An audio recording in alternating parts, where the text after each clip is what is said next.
Welcome to Golf in the Good Life, your guide to golf travel across the pond. I'm DJ Jones, he is Connor Evers, and today we are returning to our Legendary Links series for a look at a fan favorite, the North Berwick Golf Club. But before we get there, Connor, great to see you as always, man. It was great to see you last week up in Cincinnati for what's becoming kind of an annual tradition for H&B, going to see the Savannah Bananas play. What's the latest and greatest on your side of the screen? DJ, appreciate that. Yes, it was great seeing you, and all good things here at HQ. Folks are enjoying themselves per usual across the pond. Weather's been good recently. Also, I know I shared it with you on Instagram. I couldn't believe it. I thought first I saw this and I'm like, is it April Fool's? Am I getting April Fool? But I'm like, nope, it's a few months after this. Well, there was a hailstorm that came through the Fife area, and St. Andrews received some hail, and it looked like it was snow. If you looked at an aerial footage of St. Andrews, we didn't have any groups playing the old course that day, but it was quite incredible. And there were some folks I saw that played through it. But again, I thought it was April Fool's, but it was quite remarkable. Did you see? You saw? I it, did, right, and okay, so funny random thing. So of course I did the exact same thing. I immediately went to our system and said, "Oh my word, is anybody playing the old course right now?" But then Right. the other thing is our last episode on being a great non-captain. As you said something along the lines of weather's been awesome, like whatever. And Yeah. yet, of course, we had recorded it like a week prior, and the episode came out that day. So as there's hail on the ground, our episode comes out, and you're saying how great the weather is, and I just got a great laugh when I was listening to it back on Apple. But yeah, what a couple scenes. Some people just kept on playing.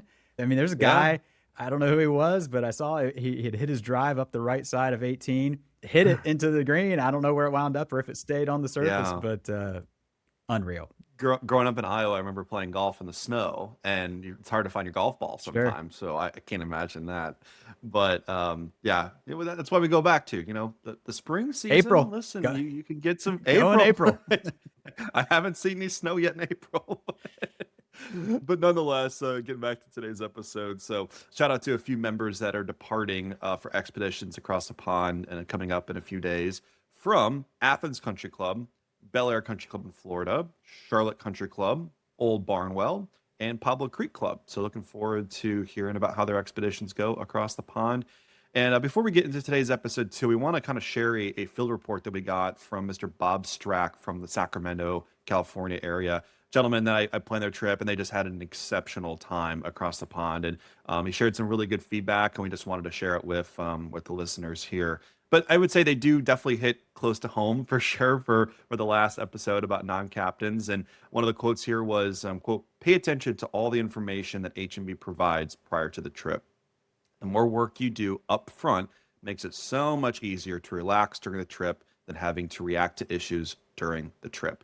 Minimize the 'I don't know that' statements," which is fantastic. I mean, you do all this work beforehand, and that's what prepares you for against essentially the turnkey process once you're across the pond. If you're planning this yourself and you're just kind of throwing these details together at right before departure, a couple weeks out, it's challenging. And sometimes there's not tables available for dinners or tours or what have you. So do that hard work in advance, get it done, and you can be off and running for your trip.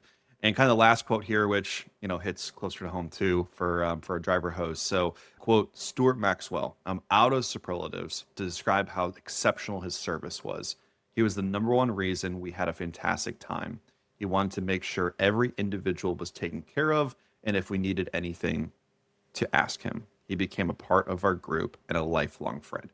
I've said that so many times on calls when we're talking and planning for groups is, what does the driver actually do? And it's hard to put into words of what they actually do until you're on the trip and post trip. We can talk about it as much as you possibly can, but until you're over, that's when you really get to show and have that experience. But I always say, if you're a group of 8, you're going to come back and feel like you're a group of 9 once you're post trip. 100%. When I forwarded that review to you all, I think I put in the email, This is absolute perfection. And it just goes back to something that we've said so many times here on the podcast, that it is the people that make these trips. That review was roughly 300 to 400 words. I would say out of that, he dedicated one sentence to golf. It was something like the golf was great. Yeah. Royal Dornoch was my favorite. The rest, he's talking about his driver. He's talking about the tour guides. He's talking about the distilleries and the off-course Yeah. experiences. And we talk a lot here about logistics and planning and how things work and so forth and so on. But really, when it comes down to it, we are not in the tee times business. We are not in the hotels business. We are in the memories business. We are in the stories business. And if you work in golf travel and you don't read the line, he is now a lifelong friend, and just get absolutely amped up for what you do, it's time to move on to something else, because that's what this Yeah. is truly all about. And we can talk about it, 86 episodes for an hour a day, and still doesn't quite capture what you feel when you're with those people overseas. And it's just unreal. Yeah. So back to today's episode.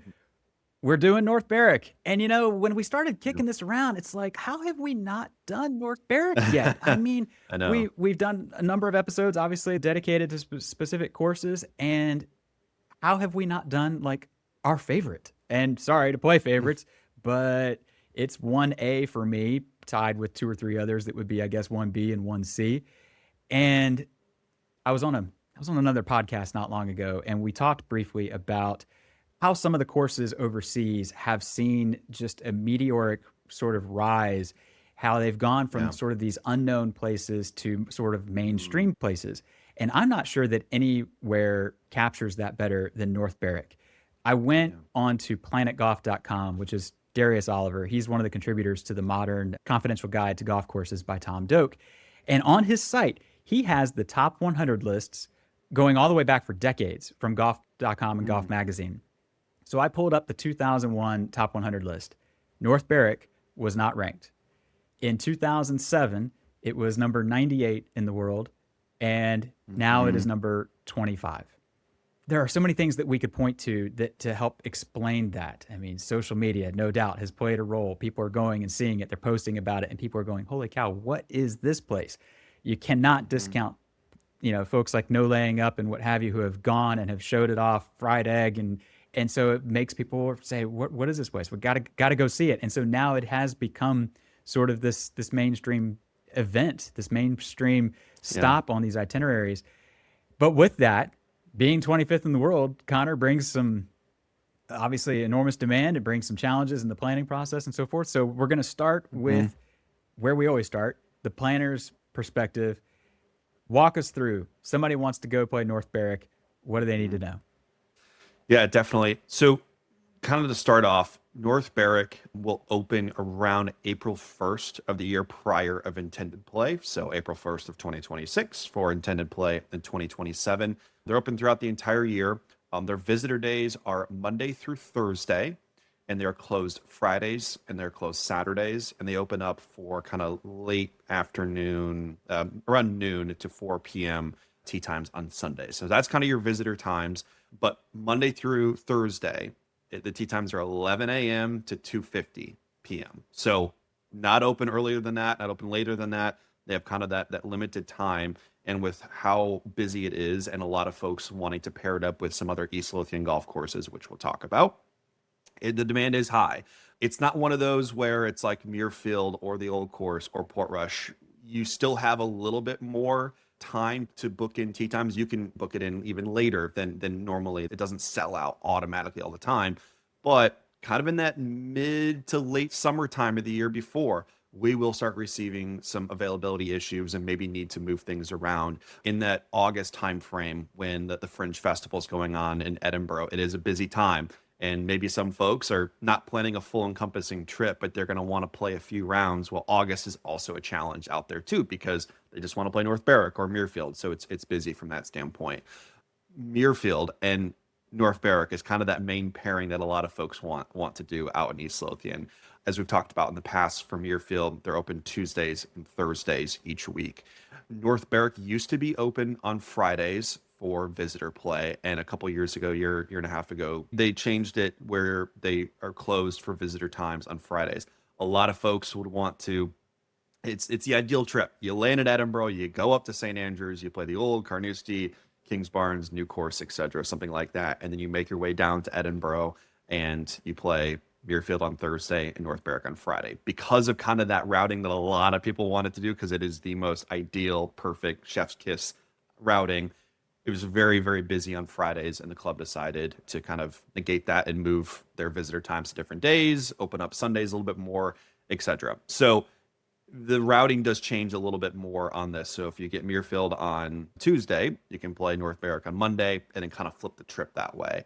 It's a little bit more of a challenge from that standpoint, but it's still available. But again, Muirfield is going to open up first. If you get that tee time via their application, you then plan North Berwick secondary and then kind of your St. Andrews third. Overall, you have more flexibility for getting a tee time than, like I said, the old course, Muirfield, Royal Troon. I would even throw it in there in that conversation, Portrush, but it's not one you can wait super long on. And I would definitely recommend you get that request in beforehand. The nice thing they'll also do, especially from a tour operator standpoint, is before they open in April, they will hold tee times prior to. And then once they do open up, they'll give you your time right away. So another nice benefit of that. But that's kind of the planning process for North Berwick. Fairly straightforward, but again, limited times, Monday through Thursday and Sunday afternoons. Great insight. And I mean, it sounds like a puzzle. Muirfield being sort of the centerpiece of that puzzle, and how do you then build around it? Good to know, though, that it's not like a got to be on the day of, and if you don't, miss out on the whole year. But it does sound like the minute you get your Muirfield time, you better be on with North Berwick, because everybody else is doing the same thing. Everybody else that's Muirfield time, they're trying to get in line for the other day as well. So great insight. All right, so talking a little bit of the history, being the club course history guy at H&B, I figured I would take the reins here. So I'm not going to dive too deep into like the design and the architecture and so forth. There are a lot of people who do that a whole lot better than we ever could. What I would suggest is the Fried Egg, who are those people. They have a video on YouTube called A Love Letter to North Berwick. I watched it twice in preparation for this thing. It's only like 15 minutes, and it is absolutely fantastic. If you have any desire to go to North Berwick, or you're going to North Berwick, maybe it's on your calendar already, give it a watch. You'll come away with so much information about the course and how it came about and so forth. But the club itself dates to 1832, but the first recorded mention of Goff is 1611. And that's pretty common. I have found, when I'm reading up on these clubs, that, the club was formed one day, but they've played golf on the ground for hundreds of years before that. But what I always find funny is that more often than not, the first recorded mention of golf at a lot of these places, it's somebody was caught playing golf on the Sabbath, and they had to get called before the congregation to like repent. And I don't know. I just find that so funny that, here nowadays, golf being so prevalent on Sunday, that there was a time where if you played golf on a Sunday, you had to be shamed in front of your entire town. But the first course was actually only 6 holes. If you've been to North Berwick, or you look at it on Google Maps, 1 and 18 kind of go out, and then it hooks left, and then it kind of goes out further, and it hooks a little right. Well, there's a burn that crosses the 3rd and 16th fairway, roughly. That is as far as the course used to go. And so it was only 6 holes crammed into that little area from 1 to 18 to that burn. Then they got some more land, and they added some more holes, and they got some more land, and they added some more holes. And eventually, obviously it came to where we are today. Ben Sayers, who was one of the local North Berwick professionals, he gets a lot of the credit for the design, and old Tom Morris had, hand in it. And I think a lot of people had their hands in it. And that's another thing that I find interesting when I'm reading about North Berwick. You go on to like Golf Club Atlas, and if you go onto the message board there and read some of the articles and so forth, there are a lot of super knowledgeable people there. But when it comes to North Berwick, it's almost like who designed this joint is a little bit of a mystery. I mean, we know, but I don't come away from any of that stuff thinking, okay, this guy built the 15th hole, or this person did this extension. I mean, there are some records that point to that sort of thing, but do we really know who designed the Redan? I'm not sure. I mean, maybe the answer's out there. Somebody maybe can provide it for me. But it just feels like this place that just sort of evolved. It just came to be. And that mysteriousness of it, I think is just great. The old course is the same way. Old Tom obviously did a ton there, but like How were the first holes designed? Do we know? I'm not sure. Probably, but it's not common knowledge anyway. Speaking of St. Andrews, obviously their claim as the home of golf is understood. But I think North Berwick has sort of a claim to be like the mini home of golf. So many of Hmm. the early founders of the game came from this area. And then those founders, a lot of them spider webbed out and started, spreading the game elsewhere. The first secretary at Royal Port Rush was from the North Berwick area. Some of the early pros at Marion were from North Berwick. And when you're walking around town, if you look up at a lot of the buildings, there are these little teal plaques that usually have somebody's name and like a year or something. And oftentimes it's they lived there or whatever it might be, but it's usually somebody golf related that was tied to the town, and it celebrates sort of their connection. And I just think it's great that golf is a big piece of the town, but it is just one piece, but yet it's completely woven into the fabric of the town in that way. Obviously, the history speaks for itself. It's a magical place. We're going to talk more about that, but that's really the only way I know to put it. Yeah, you're totally right. It is a magical place. We'll talk about it, but I've played it twice and it's so much fun. I'm just thinking about it right now before we kind of get into it. But like when you play North Berwick, my biggest suggestion before I forget this is to throw the scorecard away. Do not like count score. Throw a couple extra golf balls down and hit some chip shots into these holes because there's nowhere else in the world where you can see some of these green complexes or how these holes are shaped or playing over a wall, which we'll talk about. Again, I just have to say it while it's on the top of my mind, DJ, but like you're not going to get that anywhere else. And the best way to enjoy it is to just put the scorecard away and like be curious, be a kid out there. And I think that's my biggest suggestion. I'll go into that a little bit more. But nonetheless, we're going to talk a little bit more about the holes on the course. When you first arrive, there's the car park to the right of 18, but when you get there, you kind of go through this gate and the course and what have you opens up. You've got the clubhouse right there, the golf shop to the right, but you just got 18. You're like, oh my goodness, that's amazing. And then you've got one to the right. And that's pretty much about it that you can kind of see from right there. And it has a very similar feel to that amphitheater, if you will, feel of the old course does, where you've got one going out, 18 coming back in,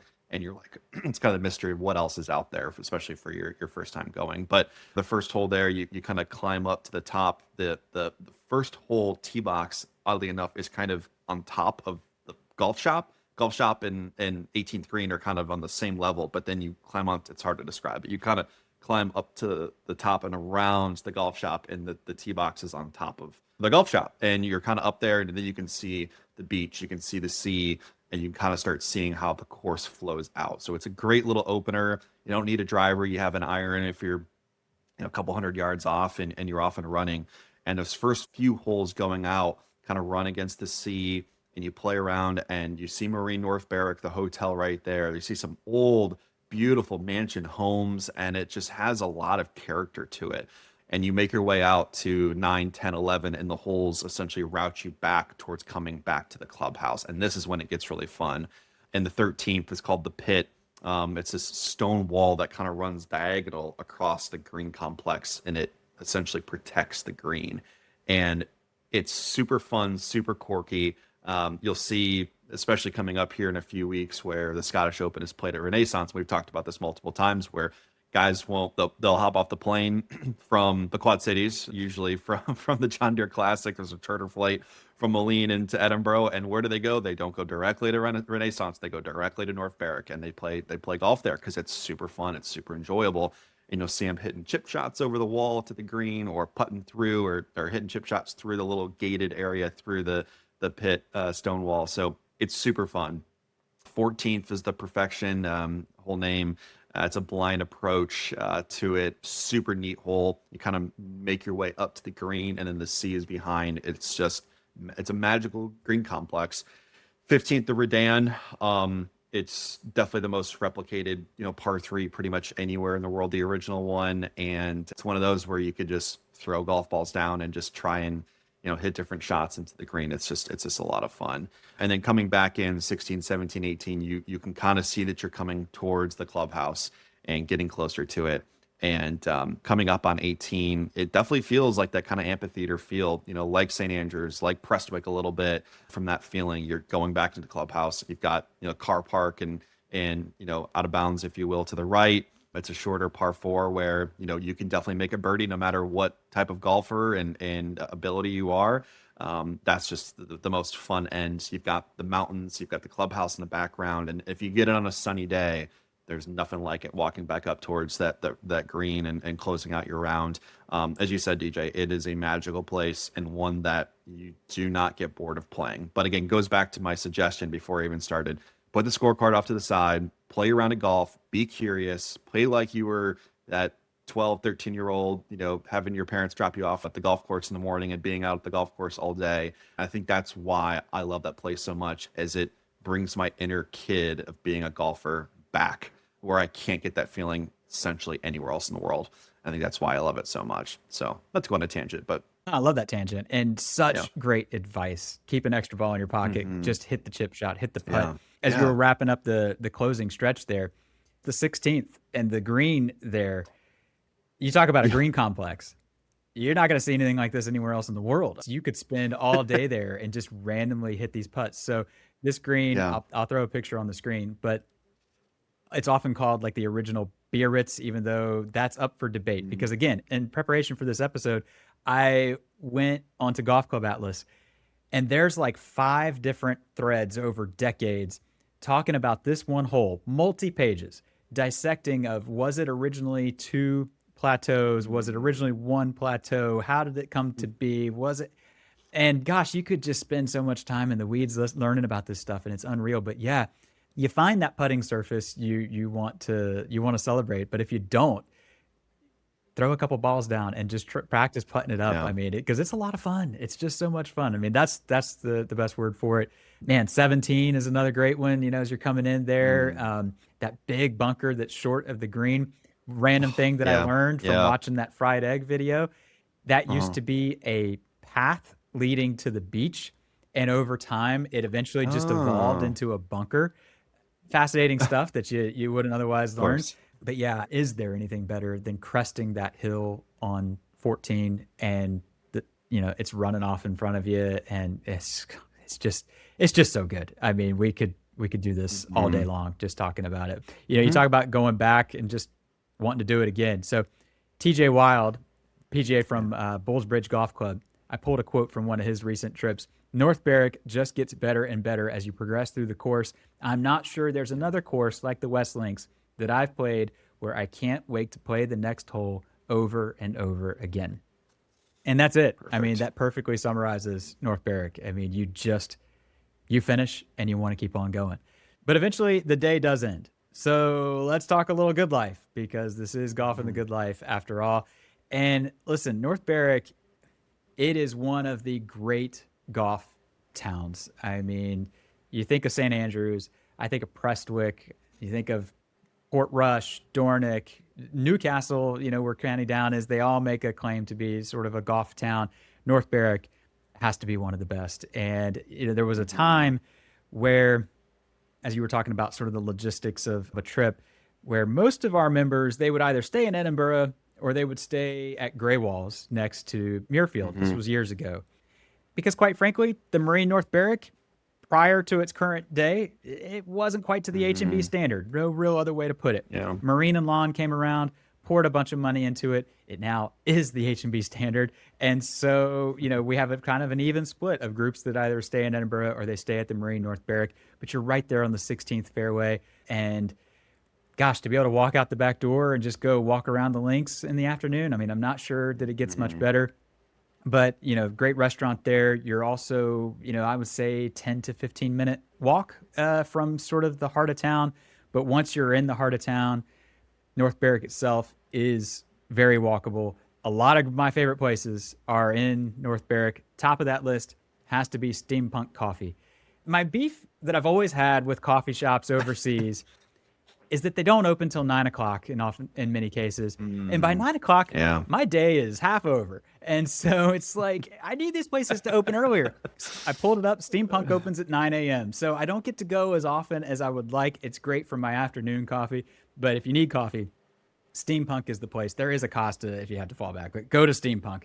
North Berwick is obviously it's on the sea and it's known for sort of its seafood and as a fishing sort of economy. And the Rocketeer has become a favorite for our members. Fantastic seafood there, right on the water. The Lobster Shack, the name says it all. If it's open when you're there, go. You won't regret it. Herringbone has always been a personal favorite. Great cocktails, nice casual place.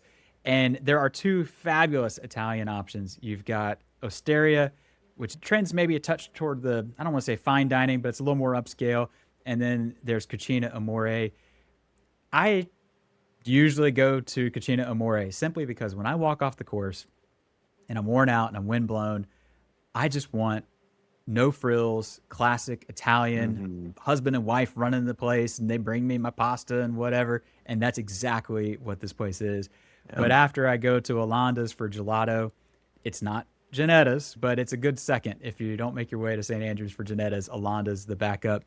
And look, we talked about my love of pastries, Bostock Bakery. It's pretty fantastic. But not long ago, someone sent me on Instagram that there's a new donut shop in North Berwick. I had no idea it's there. It's called Seriously Dough. Fantastic name for a donut shop. Yeah, great. And it's been open for like a year. And I'm kicking myself because I was at North Berwick just a few months ago.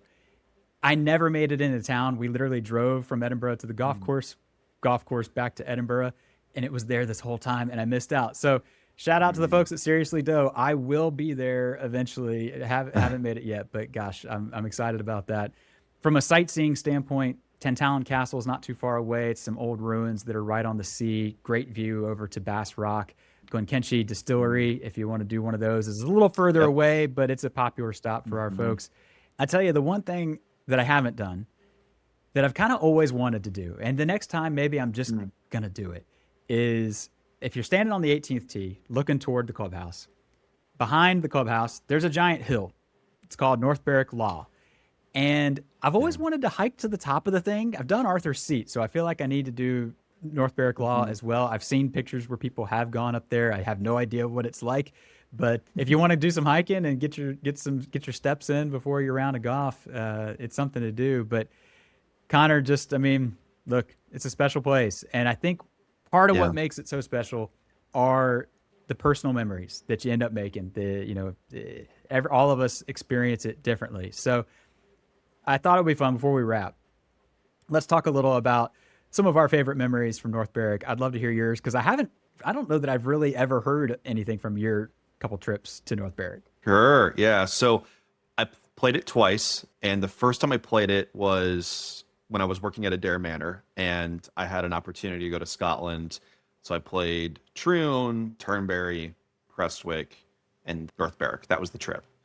So I was staying in Edinburgh, and this is before the age of 25. Well, I don't know what you could probably rent a car before 25. Anyways, I didn't have a rental car. So I was like, how do I get out there? And I was in Edinburgh. My hotel's right by the Waverley Station.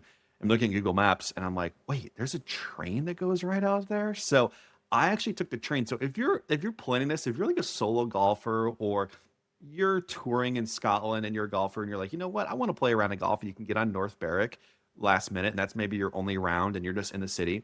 Go to the Waverley train station, right essentially beneath or beside, I should say, the Balmoral Hotel, and take train out there. It spits you literally like a 2-minute walk from the first tee of North Berwick. It's fantastic. You don't have to worry about a car or anything. That's what I did, and got the full experience from that standpoint. I was paired up with 3 other single golfers. I'm originally from Iowa. One of the guys was actually from Iowa. The other 2 were one was from Romania, and the other guy was from the Middle East somewhere. And I was just like, this is awesome. So we just had a really fun time. And again, I got that experience of going out with the train, which is cool.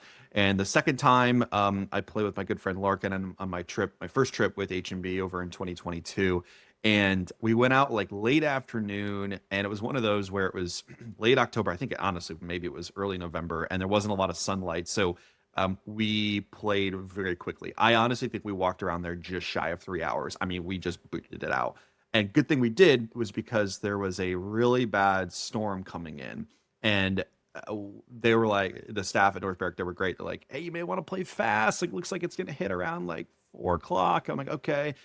So again, we got around really quick and we're coming up on 16 and you can just see this storm just brewing in from the coast, like coming east, coming to us. I'm like, oh my Lord. I'm like, dude, we better get going. So we get on 18, or sorry, we finish on 17 and it just starts, you can just tell it's like, it's this heaviness is starting to come down, walking up to 18 and it just starts pouring, like pouring and super windy. I'm talking 30, 40 mile per hour gusts, and it's left to right wind. I'm a right-handed player, and we've talked about the car park being on the right. And I hit this drive, and I'm like, oh, you got to hit driver on 18. Well, I aim it a little left to play this cut, and it was one of those. The face was just a little too wide open, and it was probably a 15-yard, cut in retrospect without the wind, but because it was blowing so much, this ball had no chance of staying on grass, and I nearly hit a car from the car park. It hit the cement and popped up, and it went into someone's backyard. So that was my funny experience from there, and yeah, it's just coming into that 18th green is just magical. So that's my two experiences there. Deej, Unreal. what about your favorite? That would have been awesome if not awesome if you did hit a car, but it would have made for a better story. Even if you, yeah. I'm like, no, don't hit. Right. Hit I mean, I can't imagine. No, don't hit a car. The panic in your mind. Or my rental car. My rental car. That's even interrupt, but better. Almost hit your own car. Oh gosh. Yes. That's classic. That is a great story. There's a video out there somewhere where talking about the pros playing. Ricky Fowler was playing, and he's pushing his push cart, and his ball is like, it's like 6 inches in bounds right next to the white rail. I mean, so I cannot imagine how many cars get hit in that car park in a week. It's got to be a lot, but great stories. Yeah. Great stuff. I mean, yeah. So talk about the weather. Okay, it actually ties into a couple of mine. So I've been a handful of times, and usually when I go, I'm there for several days at a time. I just kind of base myself and then branch out to the different courses. Well, there is, adjacent to the 18th fairway, there is an Airbnb that I have rented 3 times, I think, out of however many times I've been. And it is literally adjacent to the 18th fairway. You walk out the door, there's a little gate, and I'm standing on the street. The tee is this way, the green is this way.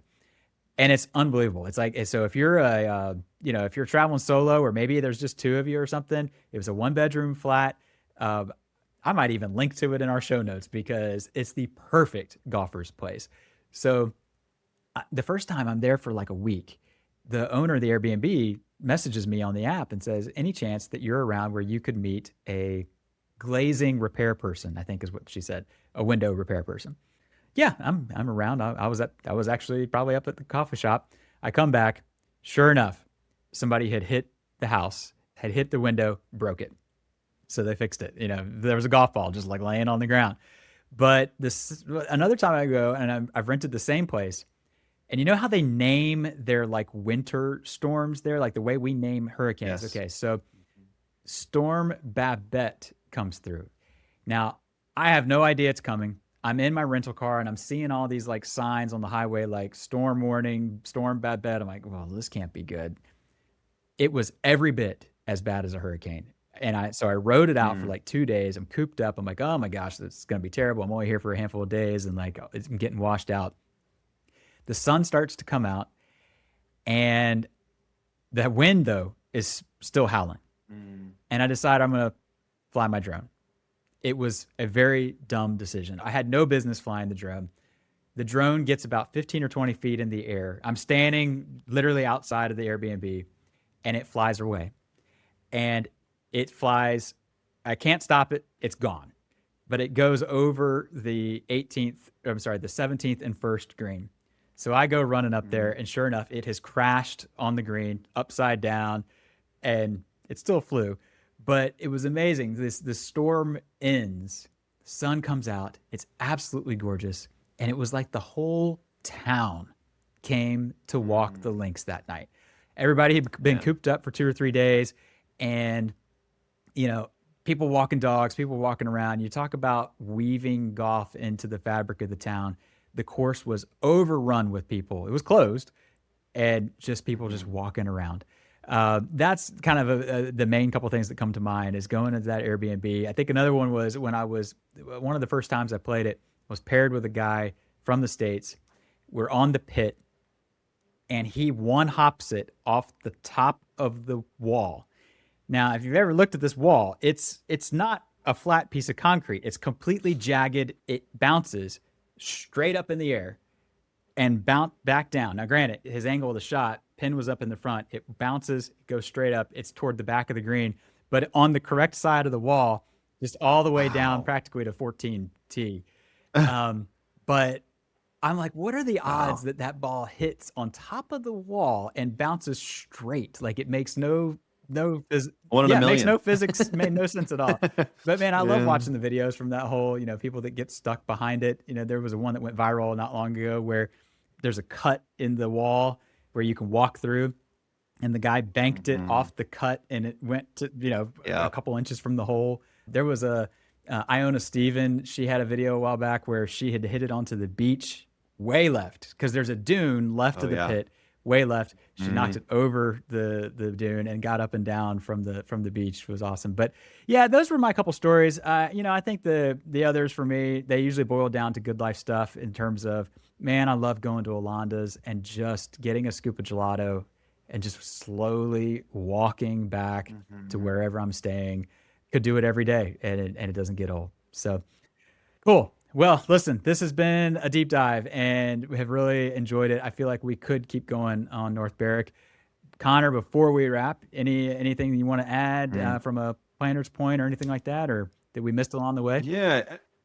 No, I think we kind of hit everything. I mean, it's like you said, it's a coastal town. It's chill. It's different than Edinburgh. Go out and just kind of relax and enjoy your time there. Get on North Berwick earlier than probably what you think, but don't waste too much time when it comes to putting a request in for tee times.